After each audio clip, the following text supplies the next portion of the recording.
David Hathaway from Santa Cruz County in Arizona saying that the border wall is racist because we don't have a similar wall on the northern border. Migrants are not a race. What about prisons, Sheriff? They have walls around them as well. Are those racist?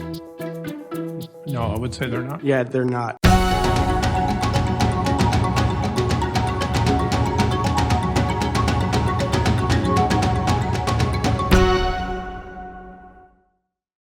Judge Matt O'Brien, as our border has been melting down the last couple of years, we've noticed this new breed of law enforcement coming on the scene. Traditionally, we've expected law enforcement figures to be these tough law and order kind of people.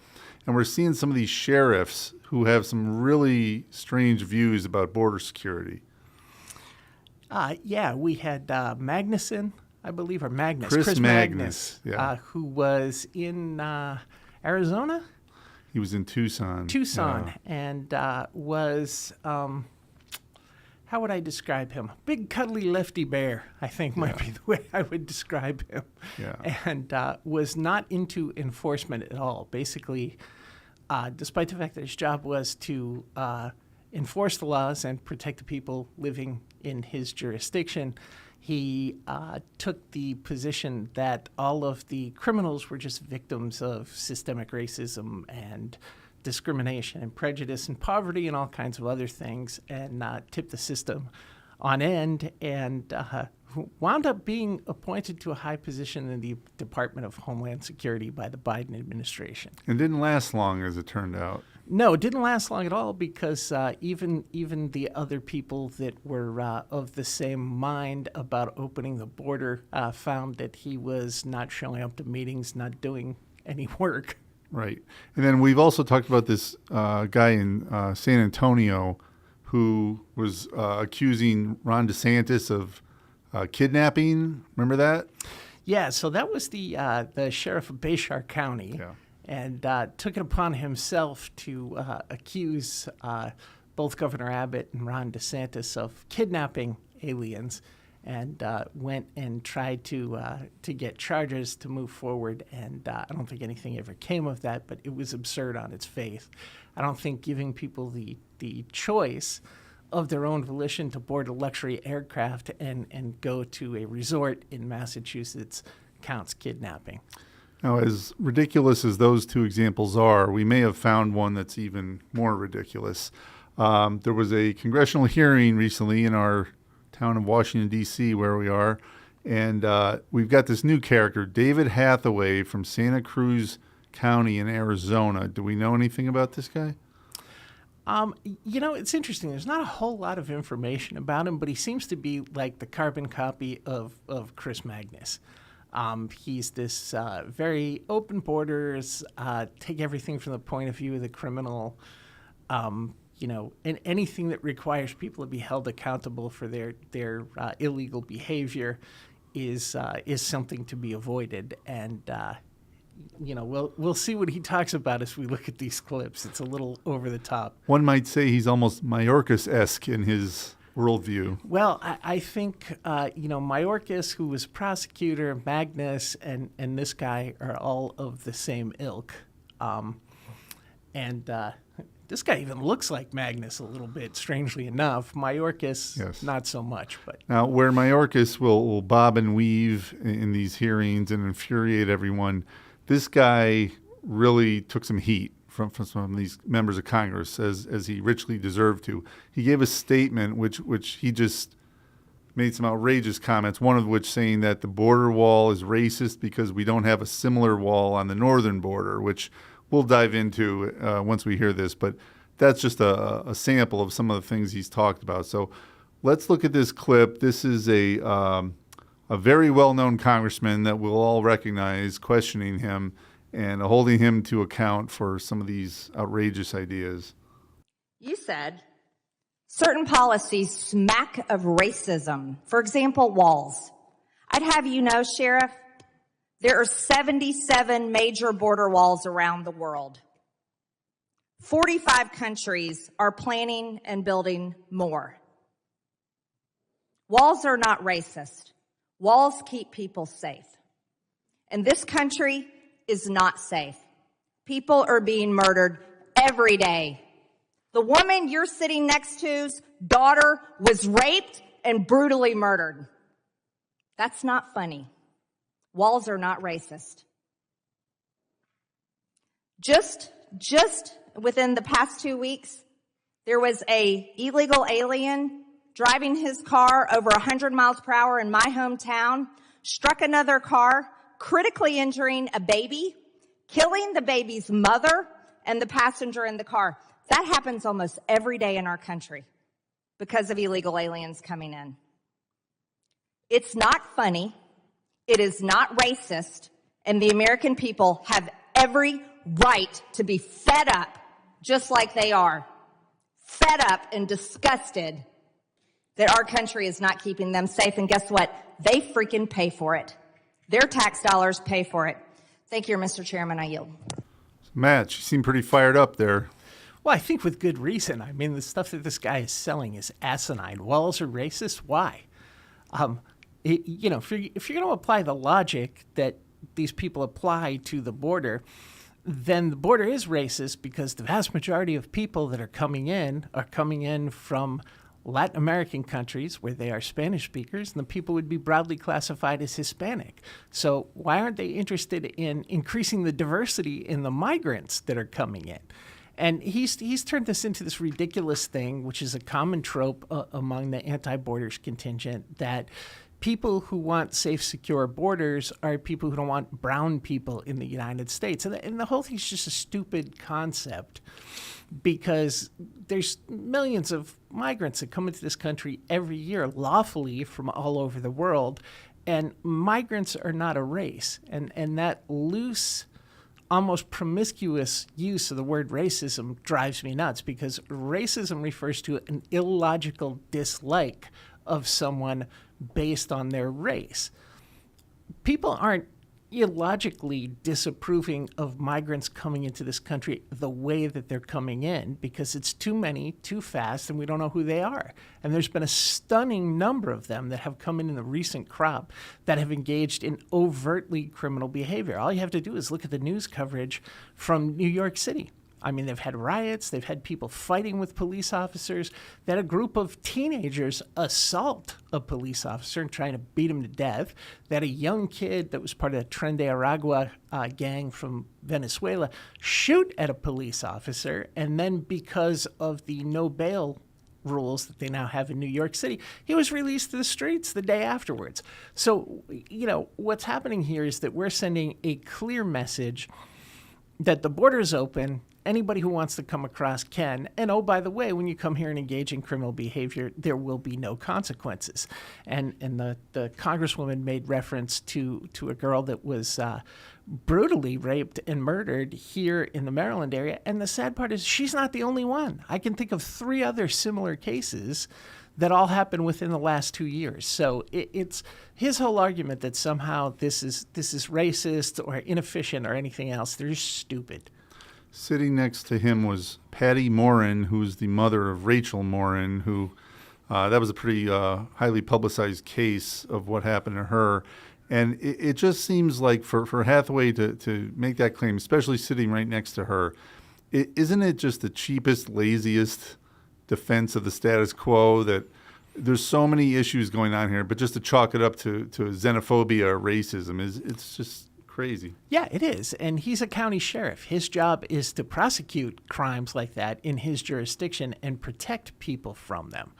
And, there's the Broken Window School of Policing, which originated in New York City with, I think, William Bratton, and I forget who the other gentleman was, both of who had connections to policing in New York and Boston. And their theory was that if you cranked down and really made an effort to suppress all crime, particularly quality of life offenses like public drunkenness, public urination, breaking windows, even jaywalking, that you would reduce the overall tendency of people in a given area to commit crime. And it worked. You have a lot of the sociologists arguing about it, but it worked. I lived in New York City when Giuliani had made it safe. Broken windows policing worked in New York City. where it was initially rolled out. Giuliani managed to make the city safe. Bloomberg continued Giuliani's policies, and even though Bloomberg had a different political outlook, the city remained safe. I lived across the river in Jersey City and regularly used to go into New York, and I'd be walking around Times Square at 2 or 3 in the morning after a show got out, and I went out and had post-theater meal with my friends. And every 5 feet, you saw a police officer, and it was as safe as walking down the main street of Mayberry RFD in broad daylight. So this whole notion that somehow immigration is different, criminals never come into the country, and that law enforcement folks can be focused on the interests of the criminal and ignore the victims, it's just absurd, and it's what's contributing to the problem that we have now. So that wasn't the end for Sheriff Hathaway. He had a lot more grilling ahead of him. So let's take a look at another one here. They press him further on some of these statements he made, and we can comment on it. Sheriff, why do you believe that border walls are racist? Well, Reagan was against border walls. He told Mikhail Gorbachev, tear down this wall. The Soviet Union said they were emerging into an era of freedom, and he said, prove it, tear down the walls. Only 8% of the world's land borders have any structure at all, not a wall, not a fence, not even a line of rocks. If you go through Europe, Asia, Africa, Latin America, even the Canadian border. That's not what I asked you, Sheriff. I said, why do you believe they're racist? You said in your written testimony, and certain policies smack of racism. For example, a wall was never suggested for the Canadian border. Well, yeah, the Canadian border is known as generally a white population, whereas the southwestern border is generally a brown population, so it smacks of racism. And Title 42 was never aggressively enforced on the Canadian border. Sheriff, do you think that if the mass majority of illegal immigration coming into the United States of America was coming from the northern border, that Americans would demand the same thing? I don't know. I think you probably do know that, sir, because it's not about race with the American people. Matter of fact, most American people support legal immigration. It's the illegal immigration. It has nothing to do with race. Sheriff, do you have a wall at your house? A what? Do you have a wall at your house, No, Sheriff? I do not. Do you have a front door on your house? Yes, I do. Why not just leave it open, Sheriff? I leave it unlocked, but, I do have a door. Yeah, most people have walls and doors on their house, not because they hate the other people on the outside. It's because they love the people on the inside, Sheriff. What about prison? What about prisons, Sheriff? They have walls around them as well. Are those racist? No, I would say they're not. Yeah, they're not. What about the White House? It has a wall around it too as well, doesn't it? Do you think that's racist? Do you think? I didn't say that walls are generically racist. Okay, well, you said, and certain policies smack of racism. Yes, it does. Right. Proposing a wall on the southern border and not the Canadian border. Well, I just Smacks told of you, racism. where's the majority of illegal immigration coming into the United States, sir? Northern or southern border? Go ahead. Probably the southern border. Yeah, you know it is. Okay. Thank you. A lot to unpack there, Matt, in a very short exchange. One thing I wanted to get out of the way real quick, and I'd like to get your thoughts on this too. He makes reference to Ronald Reagan, my boyhood political idol. So I know this stuff very well. I've watched pretty much everything he's ever said in public. When he tries to compare the situation with the border wall at the southern border to the Berlin Wall is one of the most disingenuous things I ever heard. The wall in Berlin was to keep the people in the city so they couldn't escape to freedom. This wall is to protect the people in the United States from the drugs, the gang activity, the violence, and everything else. It's not even a real comparison. Yeah, this man is a buffoon. I mean, the wall. I think we talk about the wall now, and people of your and my generation talk about the fall of the wall. But what people do not realize is that wasn't just a wall.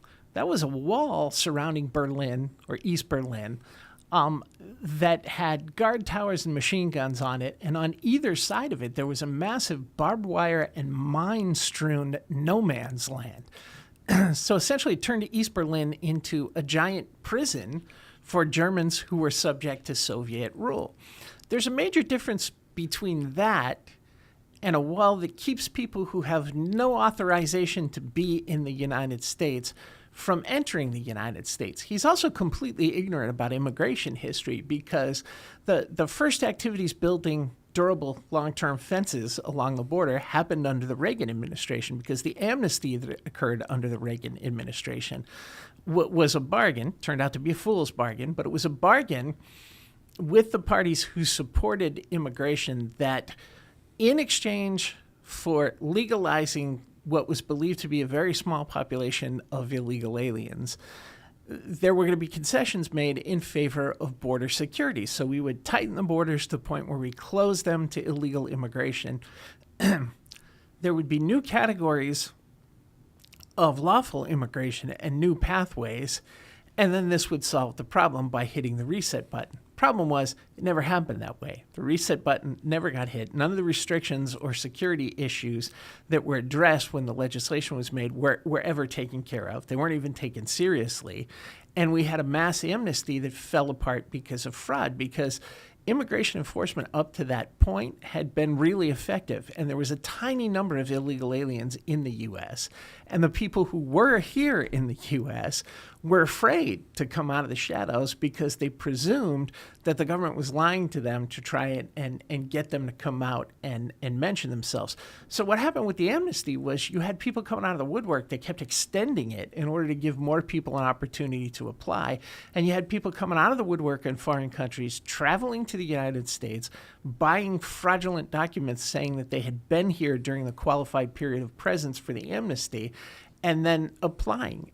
This attitude that this gentleman is displaying and his misrepresentation of Reagan's views on immigration and on barriers are exactly what causes the type of problems that we have now. The immigration problem that we have now happened because of the amnesty, and it happened because, in this case, the Democrats never delivered on their promises to secure the border and implement the security measures that they promised when they made the bargain with Reagan. The congressman did a really good job there pressing him. And one of the things that was just so revealing is when he said, which border are most of the people coming over, the northern or the southern? And his response was, probably the southern, as if it's even close. I mean, is this guy completely ignorant to the data that the millions of people that are coming over the southern? He's either ignorant to the data or he's just believed the Kool-Aid so much he's blocked it out of his mind. He's completely ignorant. He's not just ignorant of the data. He's just an ignorant person. First of all, it's not an accurate representation of what goes on up near Canada. There's ports of entry up there. There's Border Patrol units. They patrol the border in boats, on horseback, on foot, in vehicles. In the 70s, there was a terrorist movement that was active in Quebec, in the province, that wanted to free Quebec and make it an independent French-speaking nation. At the point that was going on, the United States beefed up the security along the border in the area near Quebec because they didn't want terrorists transiting it and using the U.S. as a haven. So he's spreading this false notion that we don't pay any attention to the northern border. The other thing is that until very recently, Canada was pretty strict on immigration enforcement. So we did have a wall there. It was called the Canadian government. And anybody that was trying to get into the United States unlawfully, they had a tendency to apprehend and prohibit them from trying to move forward.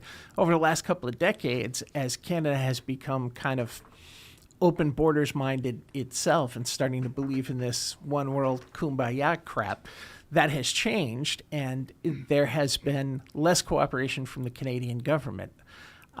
Although in the period following the September 11th attacks, the Canadian government got serious about enforcement again, but then, much like the U.S. did, sort of tapered off. So he's not accurately representing anything from the Berlin Wall to Canada.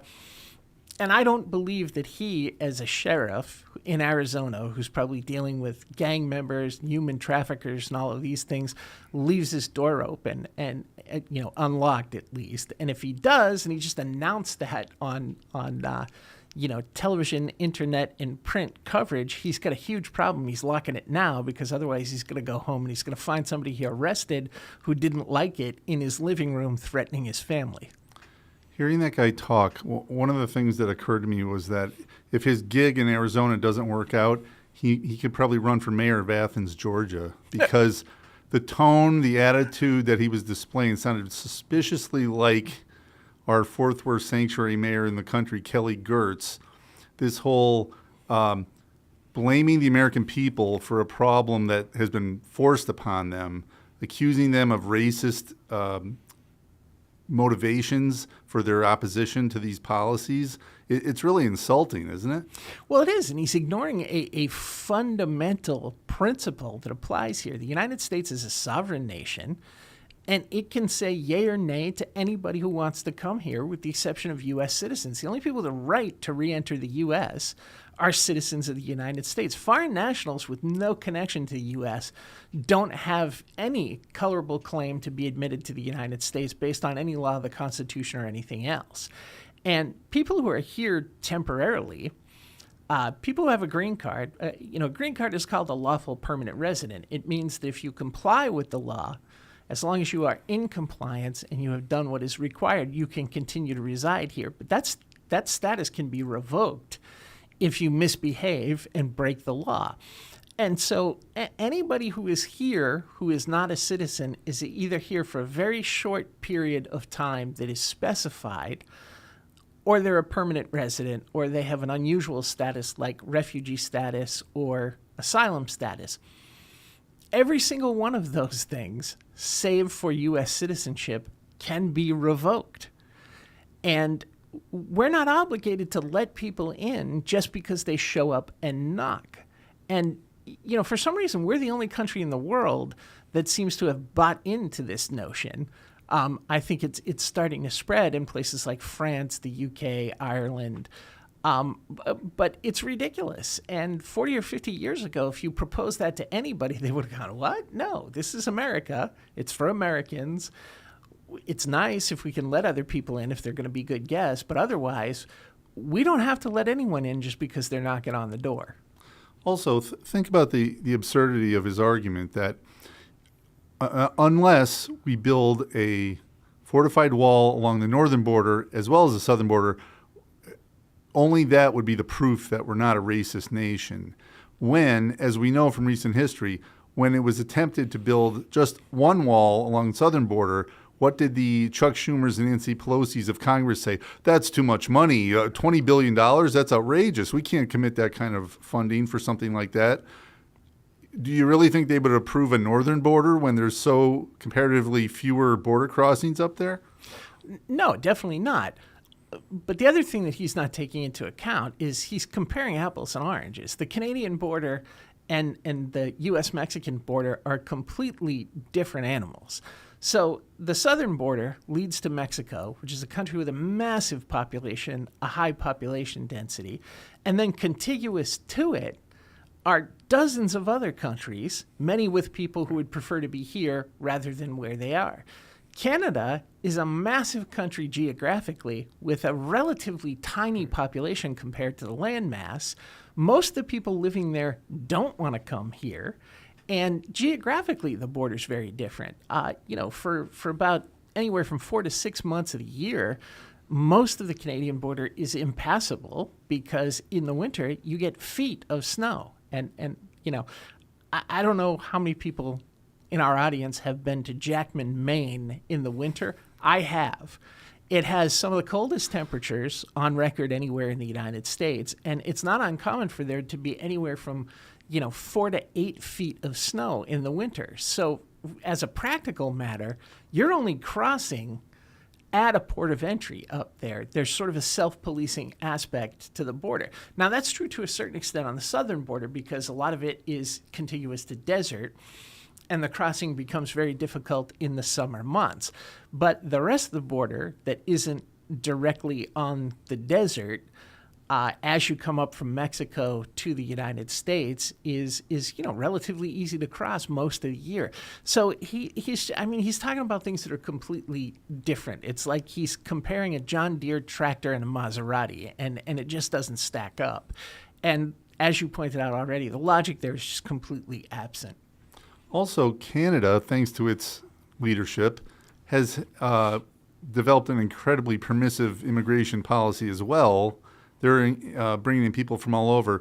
Now, I know there are people coming across that border, but wouldn't they be just as comfortable in Canada where they're giving out just as many freebies as we're giving out here? Yeah, under the Trump administration, when this country got serious about immigration enforcement, they had a huge number of illegal aliens pick up from the U.S., and they were going in the opposite direction over the Canadian border.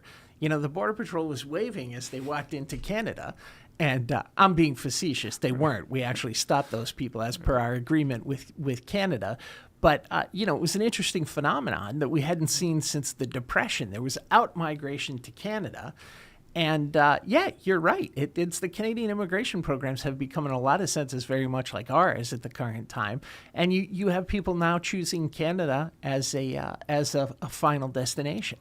And you've actually had a weird phenomenon of people sneaking into the United States so they can sneak into Canada, which didn't happen in the past. So, but the comparison that he's making, it's just like there isn't any basis for it because he's the one that's being racist. I mean, he's presuming that because the migrants at the southern border look different than the ones coming from Canada, somehow it's you know, we have to give them preference, and we can't do the same thing to the largely Caucasians. And he's also wrong because the number of people coming from places like India, Hong Kong, places in Africa, Haiti, that are trying to get into the U.S. through Canada are the exact same populations that were previously coming over the southern border.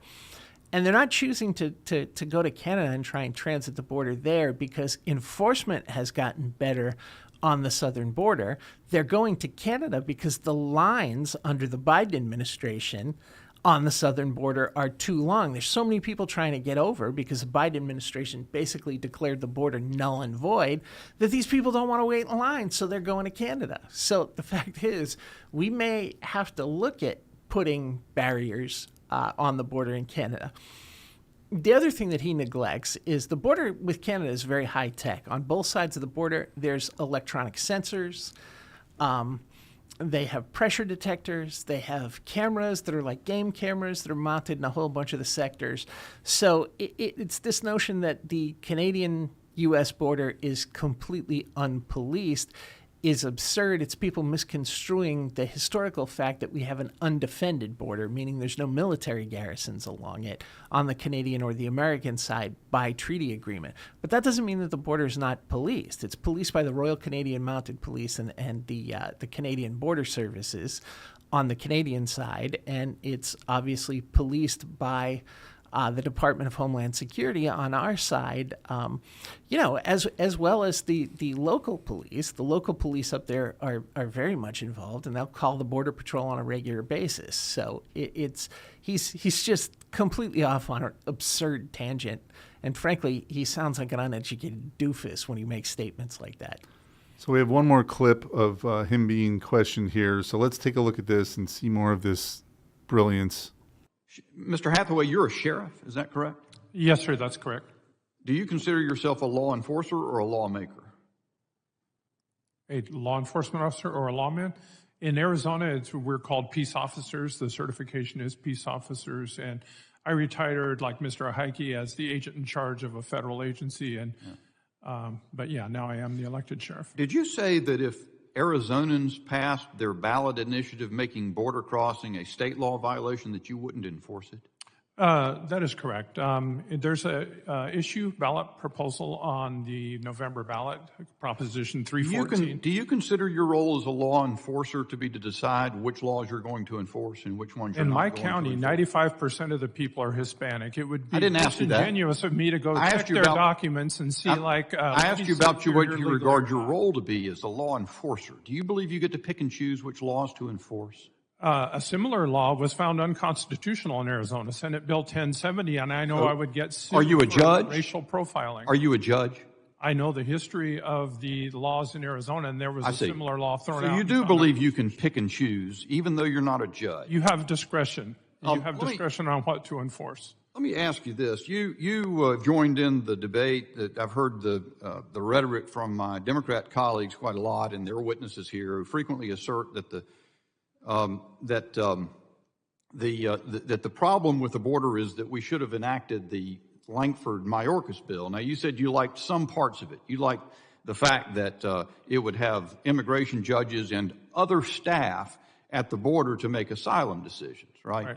But you also said in your testimony just now, if you're going to be infatuated with the idea that everybody needs a piece of paper, then those things would be good. So you don't think we should be infatuated with the idea that people need a piece of paper. Is that correct? I think what matters is voluntary transactions, no coerced transactions. If you're So the ultimate of that would be just to let everybody who wants to come in, Isn't that right?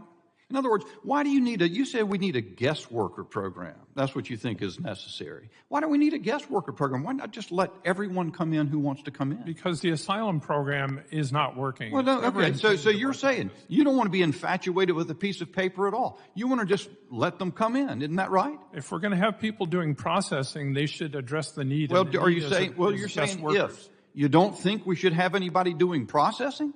No, if we're going to have people doing processing, they should issue work permits. That's what people are coming in here for, is to work. Ms. Moran, I'm just wondering, as you sitting there next to the sheriff said that his community is safe. Well, let me ask you one more question, Sheriff. You don't think we have a border crisis? No, I'm investigating 3 homicides now. They all involve U.S. citizens or the suspects. My city is 95% Hispanic. Migrants, according to FBI statistics, are less likely to commit crimes than native-born Americans. They're less likely to go on welfare than native-born Americans. Ugh, Matt, I need a very large rubber band so I can sling it at the monitor after watching that. That was disgusting. It was totally disgusting. So I looked around for information about this guy, and I couldn't find an awful lot. So I would be interested to see what agency he was the federal special agent in charge of. I'm wondering if he was the top dog at that agency or if he was just somebody in charge in a regional office. But this is mind-boggling because he's saying he's entitled to pick and choose what laws he wants to enforce, which is shocking to me. And everybody hides behind discretion. Well, prosecutors have prosecutorial discretion, which means they can decide whether or not to charge somebody. And that's not to allow them to act as judge and jury. It's to give them the wiggle room necessary to say to a policing agency, the evidence that you have is insufficient for me to win this case. Therefore, I want you to go back and investigate more, so I'm declining to prosecute at the current time. Otherwise, why would you bother having a court with a judge in it? It's also absurd to think that you can pick and choose whatever federal laws that you want to have applied or not. Sanctuary cities and all these other places that ignore immigration law, whether it be corporations hiring illegal aliens or jurisdictions that don't want their law enforcement to cooperate with ICE, what they're doing is they are saying, well, we don't like immigration law, so we don't want the federal government to enforce it, and we're going to actively obstruct the federal government in enforcing this. This is the only area of law where that happens. Can you imagine the very same people making the argument that, oh, it's okay if we don't enforce immigration law because these people are just coming here to work and they're really nice folks.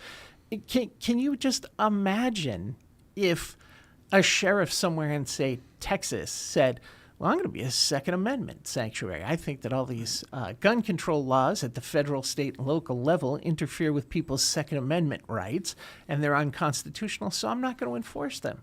So anybody here who wants to buy a gun and possess one and carry it concealed can do so without any type of controls whatsoever. These people would have a stroke and go into a complete meltdown if you even suggested that. So it drives me crazy when they do this. And his notion that he would be disingenuous to be in favor of enforcing immigration law because 95% of the people in his district are Hispanic. What the heck has that got to do with anything? Exactly. I mean, if he was the sheriff for Suffolk County, which covers Boston, would that mean because there's so many people of Irish heritage there that it would be disingenuous for him to assist the FBI in trying to locate and prosecute Irish Republican Army terrorists? And that's not just an imaginary hypothetical because the IRA still exists. They're still involved in terrorism. And there's been recent cases where the Boston Police Department and the FBI had to investigate and try and apprehend people involved in those activities. His argument sounds like the damp fantasies of the anti-borders movement, in that it's this dystopian society we're going to live in where anyone with dark skin is going to be pulled over by police and asked for their papers because of the way they look. That's not the reality. Isn't the reality more you get pulled over for going 100 in a 40-mile-an-hour zone, and you don't have any ID, and it turns out you're here illegally, at that point, the law enforcement has the right to act accordingly. I mean, where is this world he's imagining where people are just hauled away because of the way they look? It doesn't exist, and it's absurd to suggest that it does. There's another clip where, which I don't think we have, where he was calling the 100-mile zone from the border a Constitution-free zone. Now, there is, for immigration enforcement purposes, a 100-mile zone near the border where the Border Patrol and ICE have certain authorities that they can't exercise further inland. But this is a ridiculous, absurd, offensive lie that is a zone where the Constitution doesn't apply. And I have the receipts for that. It came in the form of a U.S. Supreme Court opinion that was issued in the late 60s, early 70s called Alameda Sanchez. And the Border Patrol pulled over an individual in that case and found his car stuffed with bales of marijuana and I think a small amount of cocaine as well. So they arrested him and prosecuted him for a drug trafficking offense, and he took the case all the way to the Supreme Court. And the Supreme Court said what the Border Patrol articulated as probable cause and reasonable suspicion for doing this pullover was inadequate, so they didn't have authority to stop him, and they threw everything out. Now, in that other clip that we don't have, he was implying that you don't need probable cause to stop somebody within 100 miles of the border. That's a myth. It's not true. There are some different authorities, and there is sometimes a lower level of suspicion when you are near the border that you need in order to effectuate a stop. But that's not true. Then the other aspect of this that you're talking about with the traffic stops, which I think is very telling, the congressman here got upset with a statement he made that we shouldn't be fixated on a piece of paper, meaning people having proof that the government has authorized them to be here. Well, this schmuck who's suggesting that we don't need to look at anybody's immigration papers, what's the first thing he's going to look at, or one of his officers, if they pull somebody over? They're going to look at a driver's license, a registration on the vehicle, and proof of insurance. Well, if we're not supposed to be fixated on a piece of paper, why is it that we ignore the immigration papers, but things like vehicle registration and licensing, we need to fixate on those pieces of paper? And the answer is, that's because he made a stupid, absolutely brainless argument. This has nothing to do with being fixated on a piece of paper. It has to do with the fact that the United States is a sovereign nation. It's entitled to refuse to admit anybody. If Mother Teresa wanted to come here and the government didn't want to admit her for some reason, it would be entitled to do that. But what American immigration policy has been focused on for at least the last 100 years has been on prohibiting the admission of people who don't want to wait in line and obey the law and go through the appropriate process to come here, and to filter out people who are public safety threats, which is a fancy way of saying criminals, and national security threats, which is a fancy way of saying foreign spies, foreign military personnel, and terrorists. So it's just, this guy makes my blood boil listening to him, because he sounds like he's in middle school and has a seventh grade conception of the world. It makes you wonder how this guy got into law enforcement in the first place. I mean, he seems like a total misfit. He seems much more suited to be teaching political science at Cal Berkeley or something, because if this is the future of law enforcement, if that mindset is the future of law enforcement, we're in more trouble than we ever thought.